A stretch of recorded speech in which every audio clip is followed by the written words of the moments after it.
High to all, అందరూ ఎలా ఉన్నారు?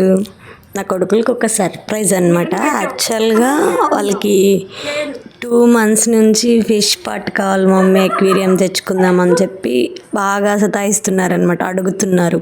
సో వాళ్ళు అడిగితే ఇంకా కాదనలేం కదా, నేనైతే అస్సలు కాదనలేను నా పిల్లలు అడిగితే. సో అది ఇచ్చాము. ఆర్డర్ ఇచ్చినాక కూడా ఇంట్లో కొంచెం దాన్ని మెయింటైన్ చెయ్యాలి అని చెప్పి ఇంట్లో పెద్దవాళ్ళు కొంచెం డిస్కషన్ అనమాట. ఎందుకు అంత ఖర్చు పెట్టి పిల్లలు ఏది అడిగితే అది తెస్తావు అని కొంచెం పెద్దోళ్ళు కదా, జాగ్రత్త కోసం చెప్తా ఉంటారు. నేనేమో పిల్లలు అడిగి కొనియాలి కదా, ఇంకెప్పుడు వాళ్ళు ఎంజాయ్ చేసేది అని చెప్పి నేను ఆలోచిస్తాను. సో ఇంకా చివరికి వాళ్ళ నానమ్మ అయితే అస్సలు ఒప్పుకోలేదు. తర్వాత ఒప్పించుకున్నారు వాళ్ళ నానమ్మని అడిగి, ప్లీజ్ నానమ్మ అని. ఇంకా తర్వాత ఓకే అన్నాక మేము తీసుకొచ్చాము. వాళ్ళు స్కూల్కి వెళ్ళిపోయారు అనమాట.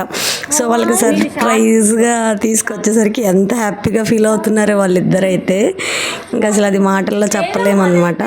వాళ్ళకి అంత ఇష్టం అనమాట, పెట్ లవర్స్ అనమాట వాళ్ళిద్దరు. ఆల్రెడీ బర్డ్స్ ఉన్నాయి, ఇంకా మళ్ళీ ఫిష్ ఎక్వేరియం కావాలి మమ్మీ అన్నారు, కొనిచ్చాను.